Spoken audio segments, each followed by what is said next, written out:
Hi guys, Johnny here from the Business Babble. Today we have Will Burns from Carnethy Wealth. Yeah, and we're just going to build your financial future. Excellent. So guys, like, share and subscribe.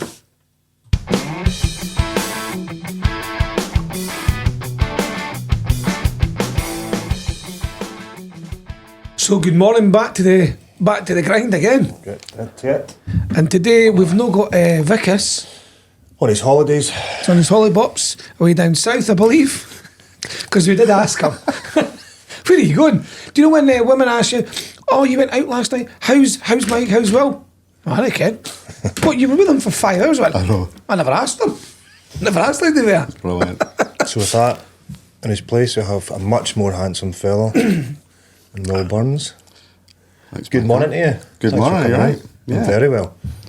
So, Will Burns, you're from Carnethy Wealth. That's indeed my business, yes, Johnny. Yeah. And where did that name come from then? So that name came from, I'm a glutton for punishment. So basically when I used to play rugby, I used to play for Pennycote Rugby Club. And every pre-season we had to run up Carnethy Hill, which is in the Pentlands. Ah, right, okay. So I just decided to name my hill after something I was connected to. Why One not? struggle And to obviously customer journey, you know, you're always wanting to go higher. Oh, I like that. I like Yeah, that. like I like that. I like that. that. So there's a wee That's bit of quite good, thinking. eh? A wee bit of thinking. But this is something what we spoke about in advertising and marketing strategies, your business name. What does it represent? And do you want to put your own name behind it? And some people you don't, because if you're scaling the business, you don't have your name attached to it. Yeah. But then we have the argument, well, what about Arnold Clark? You know? True. So there's, Yeah. there's Different right and ways. there's different ways to do it. Suppose if I could go straight into it, well, Yeah. you're an IFA. For the viewers and the listeners there, what is an IFA? So a financial advisor really is there to help you through your journey, okay? Particularly those business owners and entrepreneurs. Very much they'll have a business journey, but they very have obviously a personal journey as well that they need to go through.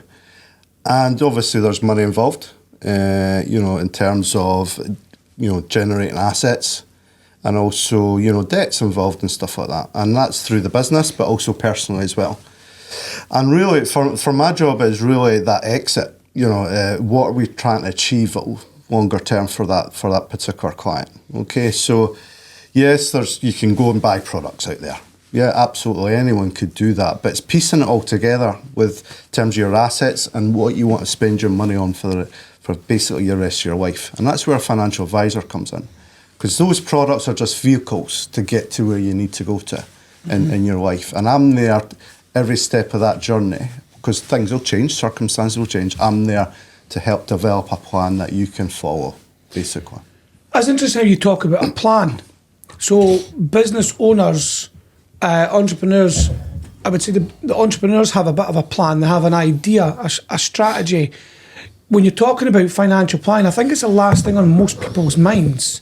And I suppose it's a detrimental effect to them, but when they get older, sometimes it's a bit too late. So, I mean, what's your advice on people starting to try and get their financial freedom? Where would you start? How old would you be? Well, I've got children clients. You know, I've got business owner clients who are very forward thinking. They've actually started that journey for their children already. Right. So you can start that, but as you know, you need to be looking at your first job. You know, you need to be looking at things to help build that wealth for you. You know, making your money work harder for yourself. Be really smart with your money. Because, people will get into their late 50s and go, oh, no, I've not done what I should be doing.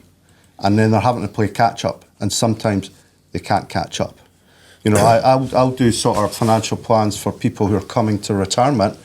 And we've got sort of what's called cash flow modelling tools, which you use for business as well.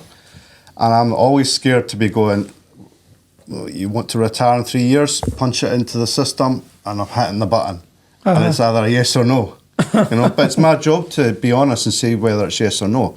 But by doing it years or decades before that, then it's more likely it's going to be yes, isn't it, ultimately, because you've got the power of other things that can help you in terms of investing and stuff like that. And it's a lower point of entry, really, financially. Is the thing. The older you get, then the more you've got to have to put in to Absolutely. get to these numbers. So yeah, the earlier it's not impossible. No, but you're gonna have to tighten the belt a bit to get there. Yeah, you have to have the older you are. liquidity, don't you, to do that. You have to have the cash reserves to try and catch up. Whereas, as you said, lower entry point at the start, because compound interest, what we talk about all the time, takes a lot of the heavy lifting for you. So just for somebody listening to you, it goes, what the hell are you talking about with compound interest? Yeah. Explain that to folk. So effectively, that is growth on growth. So you input your money in a bank, for instance, right, and you get 4%. Say you put £100,000 in, just because it's easy for me. You get $4,000 at the end of the year. That's then invested for another year. You get growth on that. You get another 4%, $104,000 you've already put in, and that's how it compounds up. So if you can start when you're earlier in your career to invest your money, then the compounding really takes a lot of the heavy lifting out of it, and you're not having to invest as much as you would do if you're getting closer to that exit point that you're looking to do. Because that's when you're like, I don't have the compounding growth to help me. I'm having to just purely put the cash in to try and make up that difference. What would you say to your former self at, say, 20 years old, when you've got a job there, whether you're in university or you've got a small job, and let's just say you're making, well now, the minimum wage, say £12 odds an hour, let's say that's giving you 35 hours, something like that, 460 odd quid, just say. What would you be saying to somebody at that age? What should you be doing with that money that you're getting in? Providing you don't have that many responsibilities at that age. Yeah, so you don't have you don't have any loans or debts and stuff like that. I would be, obviously understanding what you need to live on. What is your lifestyle? Because it's not my job to turn around and say you cannot do anything you want to do, okay? But you can obviously make, decisions, sacrifices if you have to, but you're there to live your life as well. But yeah, you need to be putting a percentage of your weekly wage away into something that's going to grow, and not just in a bank account, because the bank account is, for a long-term and sort of saving investment vehicle, the bank is just not the place to be. If you can take some risk with your money, and if we're talking about someone who's in their 20s, they've got all this time to invest for, you can take some risk potentially in order to try and make your money work harder for yourself. That means going into some sort of investing vehicle in that respect. The first one you'd look at is an ISA vehicle for any investment that you want to do. Also, doing it on a regular basis means that if you are investing, there's things that happen in the stock market that goes up and down on a daily basis. By investing every month, you're reducing the risk that you're taking because you're going to buy at different points in the market. So doing it on an automatic basis as well helps a lot in terms of risk mitigation as well. But yeah, if you can put that money away, I would be putting it away into some sort of investment vehicle. Because we've been working with some young lads in their early 20s, and this is it's financial education we're giving them, and they just don't get taught this at all at school. And things we looked at was their credit file. Has anybody actually looked at your credit report? Because it's very important going forward that's in a good condition. And then I had them go away and look at their outgoings. So 3 months worth of spending. What do you actually spend your money on? And it'll be amazing how much you're wasting. Like one of the lads, he was £600 clean wasting it, just spending it on absolute rubbish. Yeah. So now the penny's dropping for him. He's now, and it's like you say, you don't have to keep all of it, but he's taking £400 a month now, and he's putting that into. Right. He's buying some silver. We talked about. He's been buying silver, and he's got shares. One of the shares we've been looking at, and it is now a consistent where now he's thinking that goes first, and then I can spend what's left rather than the other way around. Yeah. So I tell clients, class it as a bill. You would pay your bills. Yep. You'd pay your mortgage. You'd pay your car insurance, whatever. Why not class any investment as a bill? You do it automatically every month. Get in that mindset, because investing and creating wealth there's very much a mindset to it and a behavioural side to it as well. So from a business sense as well, because that's more on a personal side of things, which needs to align. But from a business, what can businesses do for setting up some kind of wealth management on that? Yeah, I mean, you can invest through the business itself, but I mean, from a pure business owner point of view, you need to be using your allowances. the government, obviously, recently we've had a budget, and they've not shy to tax business owners again through dividend tax as well. Like, that's going up soon as well. Yep. So there's only a couple of allowances, substantial allowances they give us, and that is your pension allowance and your ISA allowance. So as business owners, we need to be using as much of that as we can, that's affordable to the business and to themselves personally from that point of view. We have a £60,000 pension contribution allowance, and we have a £20,000 ISA allowance as well. If you have a partner in the house, that's effectively £160,000 worth of allowances that you've got to play with. We've got to use them because we don't get much else from the government, unfortunately. And it's not just this government. This is basically from the financial crisis of 2008. We've had to borrow more and more money, and then that liability is, unfortunately, we're having to pay for it since then. And we've had COVID, Ukraine war. It's all happened. So there is a tax burden, particularly in business owners, unfortunately. So we've got to utilise these.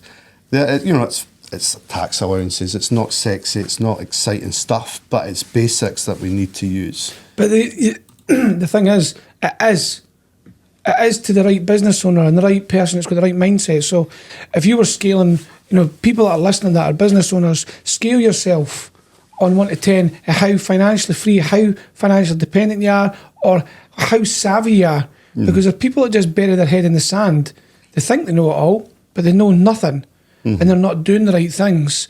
So the action plan is get your pension sorted. Again, because it's been tax effective.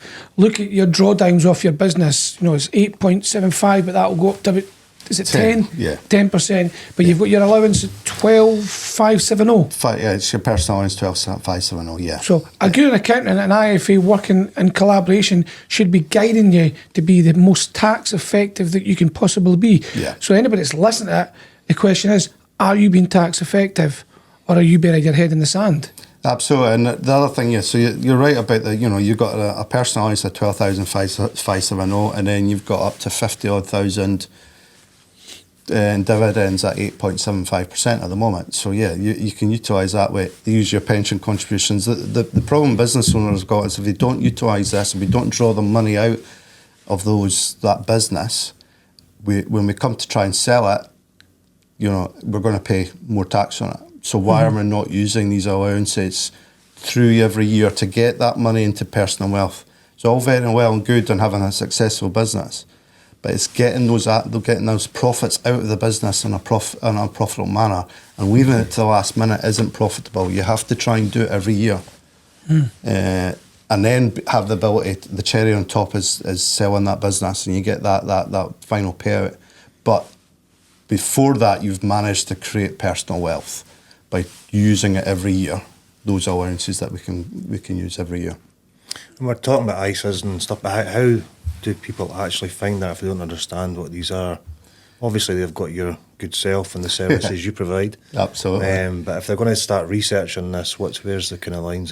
So you've got money. You've got your websites, your platforms. Martin Lewis's website's really good in that respect. There's government websites you can go into, and it's just simply Googling it. I mean, crikey, ChatGPT, what's an ISA? It's going to be pretty accurate these days because it's obviously been refined over the last couple of years. So, yeah, you can do that. And obviously, you don't need to use a financial advisor. The benefit from having a financial advisor is obviously I'm there for you every step of the way. But you can do this DIY. You can't, there's platforms out there like Vanguard and Hargreaves Lansdown. You can do it. The only problem is you have to do that research. So you have to continuously monitor it. Whereas a financial advisor and a proposition behind you would do all that for you. But there's definitely things out there that you can do that. Interestingly, with Martin Lewis, when we were talking about investing before, so Martin Lewis for the last 13 years has just talked about bank accounts. Okay, he did a program 2 weeks ago on investing for the first time. Right. And he had a chart on that, and I appreciate this is a podcast and stuff. He had a chart on that where he said, "I've just tracked up the best buys of cash accounts that I've recommended on my website for the last 13 years," and he tracked that and gave you the growth from that point of view. Then he compared that with inflation, and inflation beat all his best buys all the time. There you go. So that's him now turning his sort of views on I need to talk a bit about investing now for longer term for people. And see, going back, if somebody's starting this off, like they obviously need to think of where they're going to be for retirement or whatever, and what that number is. What are they trying to achieve? Yeah. So, I mean, I guess it's hard because everything goes up. And I guess that a lot of people would be really not up to the right numbers for inflation and everything by the time they do retire. So how does that work? How do you help out with that? To try and Yeah, get so that that's right number? that cash flow model I talk about. So we've got these really fancy tools that take into account inflation and stuff like that, and the cost of living as well. What I tend to do is, what is your current expenditure? Mm-hmm. And you talked about the young guys doing that. I do that with my clients. Yep. So they've got a spreadsheet to fill in, and it's granular level because we want it to make it as accurate as possible. Okay, and then we punch that into the cash flow model and thing. But for me, it's, you know, we build in the inflation so that they can understand that. But the current expenditure is the starting point, because nobody wants a worse life than they have at the moment. No. So we start with that, and then we build on other things that we want to do. The thing is, we don't really need to know. We just need to know the current expenditure now, because we've got a system that will roll it up to the exit point anyway. Right. I don't need to do that manually. We've got a system that does that for me. Very much like cash flow modelling for business, we've got cash flow modelling for personal use as well, and that's where a financial advisor comes in from that point of view. But the starting point is your current expenditure. What is your current expenditure? You build on top of that as you go. What other? So you've got pensions, you've got stocks, ISAs, and I think everything in business, we're always looking at crisis management. We're always looking at not putting all your eggs in one basket. So would it be fair in saying, if you've got a client here, would you be saying spreading your risk out as much as you possibly can? So what other things? Because we talk about assets. Yeah. So where would you be guiding some of your clients and the asset purchases? Yeah. So when we invest money for our clients, it's diversification. So it's not your eggs in one basket. So we're investing in stocks, which is, you know, shares and stuff like that, bonds, where you're lending your money to a corporate institution or the government. We talk about commercial property, and we do a wee bit of cash as well and stuff like that. So what we're trying to do is diversifying your risk so that the return that you get becomes hopefully more steady, not guaranteed obviously, because I work in a financial conduct authority regulatory environment. But what we're trying to do is spread the risk across that, so the ups and downs are not as volatile as it would normally be, and from that point of view. But yeah, as a business owner, I've got my business. That is an asset in itself. You invest with, through a financial advisor, but you could do buy-to-lets, and have different types of businesses as well. You have more than one business. I had more than one business at one point, and it's spreading your risk across different assets as well. Absolutely. So buy-to-lets. I've got clients who do used to be buy-to-lets versus investing. Now that's merging into one, because those sort of landlords are understanding they need to diversify as well. So I've brought in quite a lot of clients who used to just be down the property route. I advocate both. Do both, because you're spreading your risk. It's like even all the other things that you can buy, assets like paintings, classical cars, watches. Yeah. Marion said there's no tax on them. Mm-hmm. Yeah. So things like that as well. So yeah, it's a good point, because I think what you were saying earlier on, people just don't have that financial education. They don't teach it. No. So you've kind of got to do it yourself, or speak to an IFA and collaborate with people as well, and hang around with the right people. We see that time and time again. You've got to have that thirst for knowledge, because it will benefit you in the long run. Yeah, absolutely. Gold and silver's another one. I'm buying up a bit of gold and silver. Silver's going to be becoming quite rare in the world, so that's a nice low entry point for people to get involved in. Mm-hmm. Have a look at that, get some silver in the pockets. Well, gold's obviously at record heights at the moment. Mine's just doubled. I bought some last year, and it's just over double now in a year, which a spike's always, to me anyway, it's a sign of a bit of a recession coming, but we're probably in one already as it is. But yeah. So when you're going into a business just now, yeah, What are the 3 takeaways that you're getting, or what's the 3 things that they should be taking away from that meeting with an IFA, whether it be you or somebody else? What is the 3 things that they should be looking at in their takeaways? Yeah, are they extracting profits into personal wealth? Are they protecting their personal wealth as well as their business? Right, so explain that then. Just dumb that down. The protection point of view. Yeah, so obviously, when we're younger, mortality doesn't really come at it, okay? But if we're growing a business and we're building a business up and we're taking on debt in the business or we're taking on debt personally and we're trying to grow our wealth through the business or doing what I've just been talking about, there's a danger there if something unfortunately happens, whether you get a serious illness, whether if you work for a long time or unfortunately you or your partner passes away, then the plan's out the window.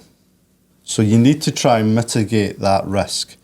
In order to do that, you use protection cover to do that. Because you take out insurance on your car, you take insurance on your mobile phones. We do that automatically. We do it for the car point of view because it's legal requirement.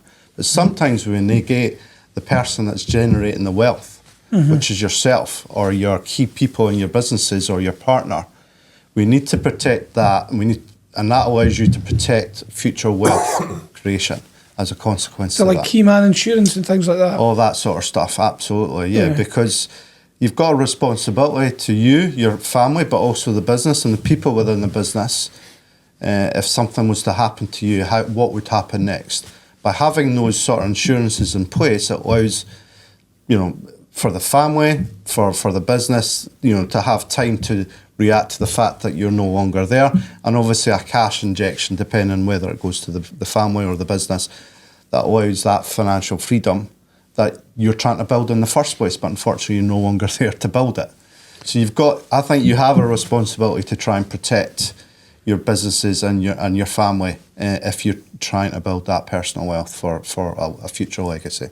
I think that's really important because on a pamphlet that you get, it doesn't explain the value and the meaning behind anything. It's just some buzzwords and some people don't understand them. But that there is an explanation that should really kind of get right through people and going, wow, I never thought about it that way. It's because, take about the youngster you were dealing with earlier.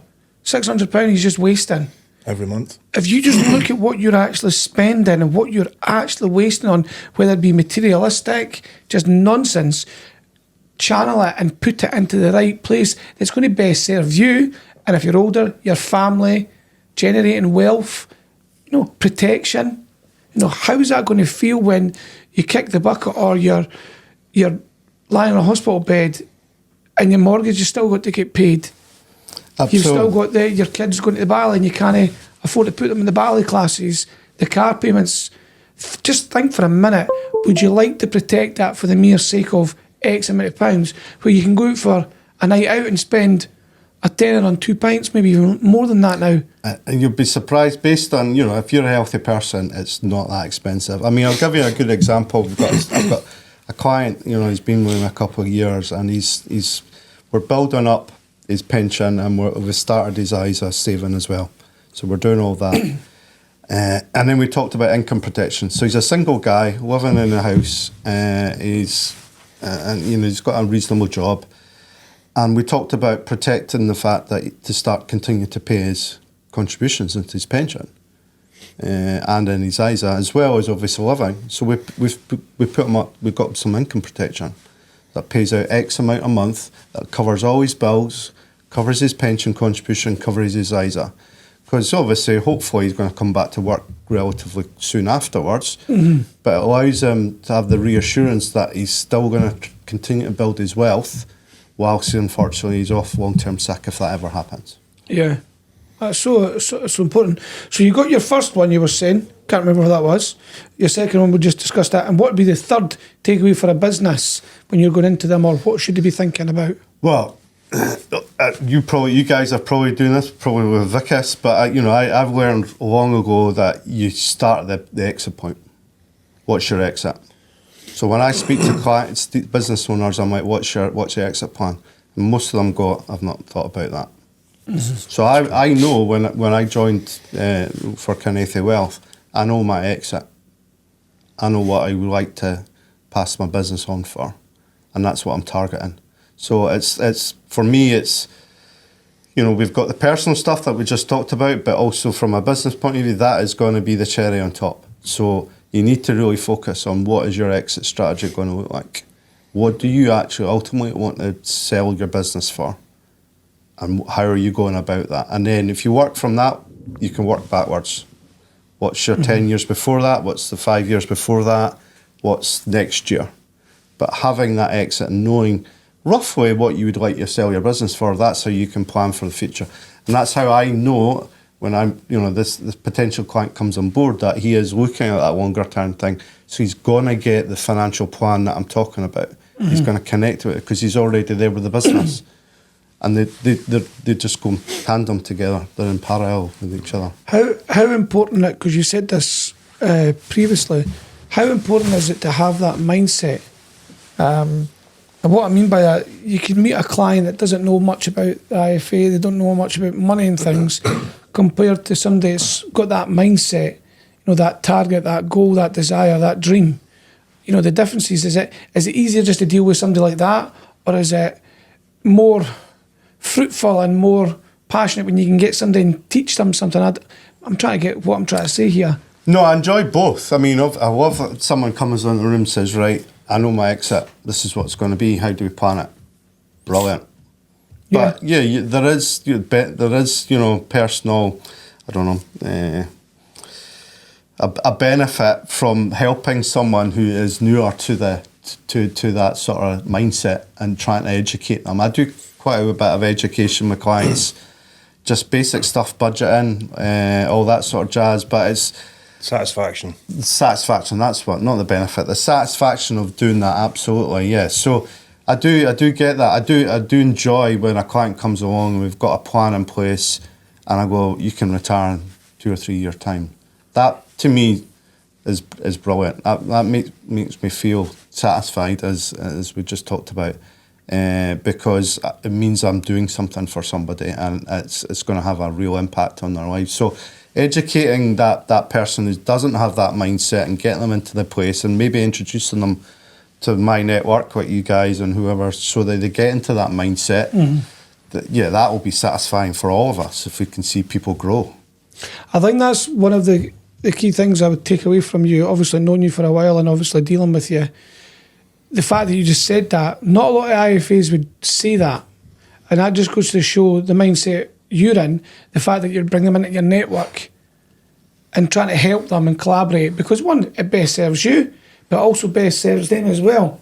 And it's just that education. Because now, like taking education for instance, there's people out there that are maybe separating, they're together, they've got a new kid, they've got a mortgage, they've maybe got a couple of properties, and if anything goes wrong, they need to figure out, well, what's the best way to getting money out because I'm either separating, or how do I do that? What's the best way monetary value wise? How do I save myself on that dwelling supplement? Is it dwelling supplement? Additional dwelling supplement. How do I change it? And that, I think a lot of people, yes, as you said earlier, they can do a DIY on it, but sometimes that takes a lot of your time. And we all know as entrepreneurs and business owners, time is one of the most valuable things. So getting somebody in that could steer the ship and direct you quicker, more efficiently, I mean, you feel comfortable a lot quicker. I know I value getting the right people in, because I'm not as good as, I'm not as good as you, obviously, and you with the property, financial. It's just getting the right people in and collaborating with the right people all the time. Absolutely, yeah. And, in that sort of scenarios you're talking about there, I don't know all of it, but I would bring in my network. I would introduce them to those experts, whether it's legal experts, whether it's mortgage experts, and it's providing the value to that client, that additional value for the client. Obviously benefits me, but it helps that client and helps them out if they're in a tricky situation or a difficult point in their lives. Absolutely, pull in those networks for sure. Perfect. I think. So there we go. Like what I find is most people, when they're younger anyway, they don't look at this in any way. They've got their whole lives in front of them. Why they need to think about it now? And it's only once they get into their sort of mid to late 30s, early 40s that suddenly now that end goal's a bit of a reality. And if you haven't done anything, then it's quite a scary thing to go, well, how am I going to survive? So the earlier the better. But if you have left it, the best time to start's now. Absolutely. But what is you take a youngster now, right? If, even my kids, right? 15 and 11, we've been putting money away for them, right? If you can afford a tenner a week, 20 quid, 30 quid a month, earning's better than nothing just at all. think about what that's going to be like in 30 years' time. Look what you've just created for them. Like you, your wife, whoever, your partner, you've created that for your kid. Now, would you regret that if you never did it? I think also, like, that's amazing doing that, but are you educating them on what you're doing and why you're doing it? Because it puts them ahead of the game. You know, if they can continue that. I think, like most things, once you start getting into it, you start feeding on that. You know, once you start seeing things building, then all of a sudden the emphasis is on trying to keep that going rather than just spending it all. And that happens in America. They've been doing this for decades. Yeah. Now we're getting our own chancellor now saying, oh, people should start investing. But America's been doing that for decades, and it's time that we did this in the UK, you know, because it can only benefit. If we want to grow the UK and the economy and stuff like that and build personal wealth, then everyone needs to be getting educated on starts this. here. Absolutely. It starts the business babble. You need to wake up and figure out what it's going to be like, you know, future planning, future proofing, protecting yourself. Even if it's not yourself, your family, who you're leaving behind. Look after them, protect them, and don't leave them in a shitstorm. It's not fair and it's not mature. And with that, so where do they find you? Well, if people are actually to have a wee conversation with you. Yeah, so I've got a website, you know, WWF. That's the next podcast. Wrestling, www.carnethywealth.co.uk. And obviously, hopefully, you guys could pass my details on if anyone got in touch as well. What's your mobile number? Oh, I don't know that off by heart. Well, there's no more apt finish than what we've got usually. This is your world. Shape it. Or someone else will.